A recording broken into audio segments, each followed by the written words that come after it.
It's the 60th anniversary this year. I gotta not only be sure I get a classic Doctor Who in the month that is the anniversary month, but it really should be the first Doctor. The Web Planet. This is my first time checking out this one. And this.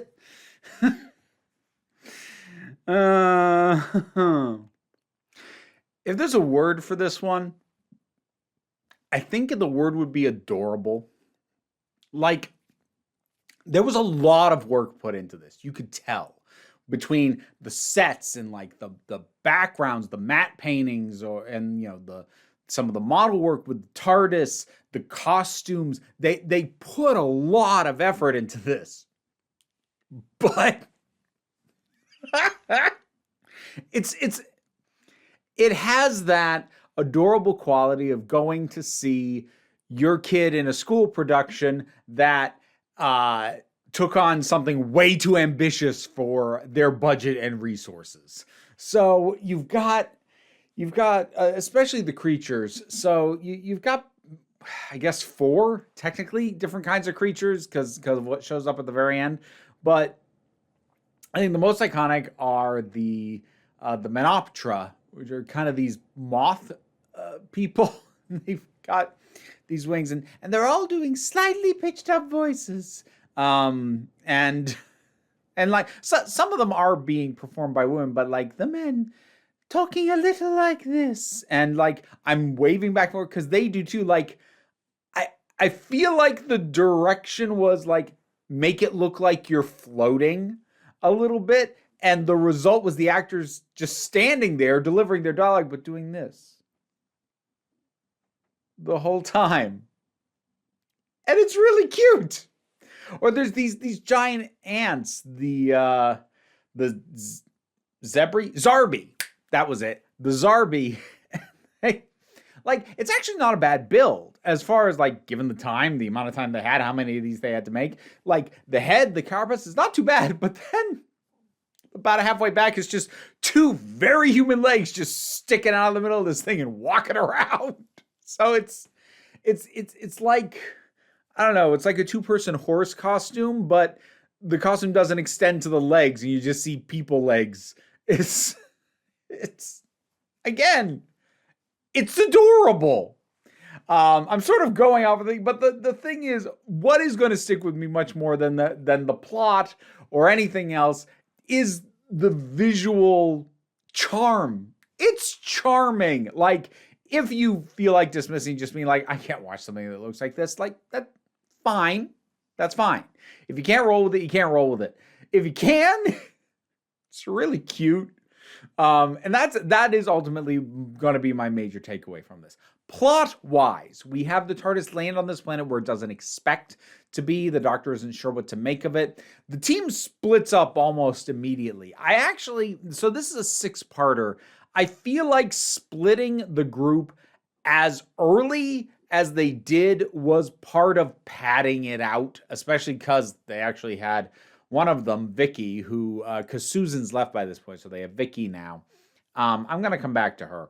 They actually have her, like, pass out for a chunk of it, but then later on they have something for her to do, and like she's with Barbara for a bit, then Barbara's on her own, like she's on her own, and then Ian's on his own, but then like some of them rejoin and they split again.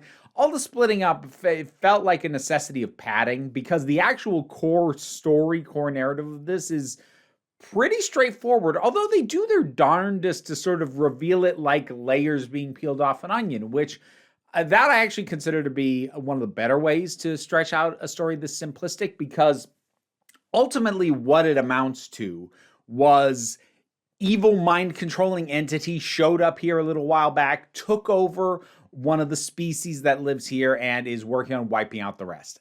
That's ultimately what this narrative boils down to. But the way that it gets revealed, because the first ones we run into are the Menoptera. And then we see the Zarbis first, but like we don't really get much of a sense of them. And at first it's like, well, who's the good guy and the bad guy here? Because we have an inclination to relate more to the Menoptera because they are more human-like and they speak. The Zarbi do not. But at the same time, there's this sense of invasion coming from the Monoptera. So, like, are they invading the Zarbi space? Is that why they're being attacked? And sort of peeling the layers back on that and finding out that, well, the Monoptera are kind of invading, but it's also their planet. They were driven off it and they're coming back. And the Zarbi aren't even really completely organized against them by their own volition. They're being controlled by this other thing. And there's another group, a third group called the Optera, I think, something like that, who are like a more primitive form of the Monoptera. And they kind of look a little bit like larva or like half cocoon, and sometimes they look like they've got sleeping bags pulled up around them, and sometimes they hop, and it's, again, really adorable. Hartnell is a little hard to watch in the first episode, not because he's bad, but because I think it has the highest concentration of uncomfortable pauses that really definitely feel like they are there because he missed a line or a cue or can't remember his next line. There's a high concentration of them in episode 1. It thankfully backs off after that, so it does ease up, but that's, I mean, just sort of knowing that that's the kind of thing that drove him to have to leave the show, that's hard for me to see, but his actual performance is still really good. This is the Doctor in a pretty gleeful state. There isn't a ton of the grumpiness still holding on because this is his second season. Like, there's little bits, there's moments. He actually, it's less grumpy, and he can certainly turn on the stoic, like, I will not give you answers thing. But initially, before he realizes that, there's an actual threat, an alien threat for them to deal with, like, he's just excited. He's thrilled and excited and like, oh, look at this, check out this. And he's just thrilled by the fact that there's an echo. They just call out, that's an echo, my boy. Like, it's wonderful and sweet and delightful. And he's just so excited for anything, everything. It's great. I love that. I mentioned Vicky before. I said I'd come back to her. So Vicky is an odd character to me. I actually initially thought, oh, I haven't seen her in a story before. That's not true. She was in the Time Meddler. The thing is, while I do like the Time Meddler, and I've actually seen it twice, I don't remember her at all. In her defense, I actually don't. I remember that there was a guy as well as a companion. I don't remember anything about him either, including his name. So clearly the stuff that was memorable about that story was the Doctor and the meddling monk, and the companions just left no impression on me. But getting a better sense of her here, she really is just a straight up replacement for Susan. I mean, she's around the same age. They do a similar thing where, like, she has a pretty high degree of knowledge, but still needs to have some stuff explained to her.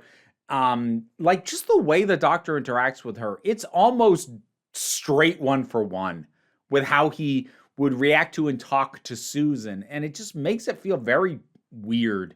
I mean, it's not like Hartnell can't handle a different dynamic. I've seen him with other companions later, like with something like, what was it, the War Machines? Different dynamic, different back and forth with other also young women. So it's not like it was a matter of, well, Hartnell doesn't know how to behave, or like he forgot that it wasn't Susan. I don't think that's the case. I've seen him do something different with other actresses. This feels like a deliberate choice to cast as close to Susan as possible. And I guess I kind of get why, because if I have my timeline right, Vicky was the first replacement companion to come in because Susan left, and they brought in somebody around the same age to do the same thing and be treated the same way. So I think there was probably a fear of, don't mess with the formula, don't rock the boat, and it would be later on that they would start getting a little bolder with it. But it just meant that I had to keep reminding myself that Vicky is not Susan. Because honestly, you could have fooled me. I mean, like, she doesn't look the same, but like personality, dynamic, interactions, dialogue. The only thing that was missing was her calling the Doctor grandfather. Other than that, yeah. I kept having to remind myself, that's not Susan. Right. So Vicky leaves very little impression. I don't think it's the actress's fault. Ian kind of does his standard thing here. He gets a couple of actresses. He gets to wrestle one of the Zarbi. He wrestles a big ant. I think the highlight, though, supporting character-wise, is Barbara. Barbara gets to take charge in this. It's really cool to see. Naturally, they had to separate her from Ian for this to be able to happen, but it's really cool that, like, by the end, she's helping to plan an assault. And, like, she's also the one that takes out the big bad at the end, the Animus. Although the way the Menoptera keeps saying it, they say like Animus. It's just something with the way they say it made me laugh. I suppose I'll touch on that thing. So that it's kind of a spider-ish thing. It's not super surprising because, like, of the insect-like stuff we've got at the start, none of these spin webs. The story's called The Web Planet. One of the first things we saw was webs. Are we that shocked at the reveal of a spider kind of thing? I actually kind of wonder if the Third Doctor story, his last one, if Planet of the Spiders, if the main villain spider thing in that was a little bit of a second crack at this concept, because what we have is a spider-like thing that indulges in mind control and is seeking immense power. That's the basic log line for both. So I don't know. I wonder if that's coincidence or if they're like, you know what? We have the tech to actually have it look like a spider and not just a bunch of dangling loose scraps of fabric. So, you know, why don't we take another crack at that? Maybe they did, maybe they didn't. I kind of alluded to this before. Being 6 episodes long, I do think the story is stretched just a little bit thin, and you can kind of see the seams of what they're doing to get it to stretch out. But while I do think the story doesn't fully support 6 episodes, it's not stretched so thin that the charm wears off. And I think that's the thing, because for me, ultimately, as I said at the front end, the charm of this is in the visuals and the production of it. And that charm, I would say, holds. Between that and solid performances from the supporting cast, particularly from the Doctor and from Barbara, I think the charm on this holds all the way through. It's pushing its luck a little bit, but I think it does hold by the end. And it's one of those episodes, like, I can't say it's good. It is entertaining, though. It's enjoyable. It's sweet. It's cute.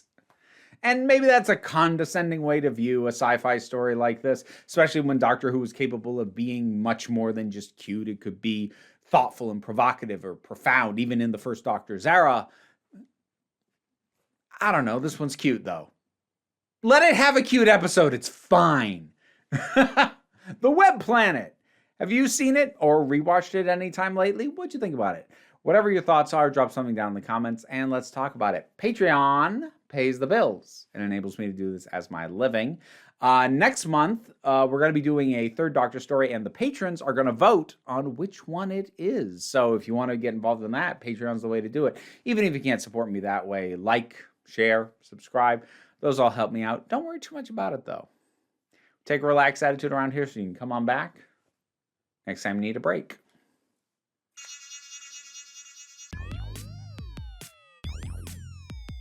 Time to thank some patrons, and this time I'm going to say their names as if I'm greeting them, welcoming them to a party. Robin Moore, Zuman Lupula, Goddess Elida, Turok, the thing that goes doink in the anime, Ruth, Gozer the Gozerian, Oliver B, Solitary Pictures, Ulrich Bogdan, Melinda Walters, Jen, Auntie Kate 808, Becky Sparks, Phenobilox the Poodle, Robin Powell, T-Love, Tracy Scrabbit, Angry Casperl, Dave Hall, Rosalind Bennett.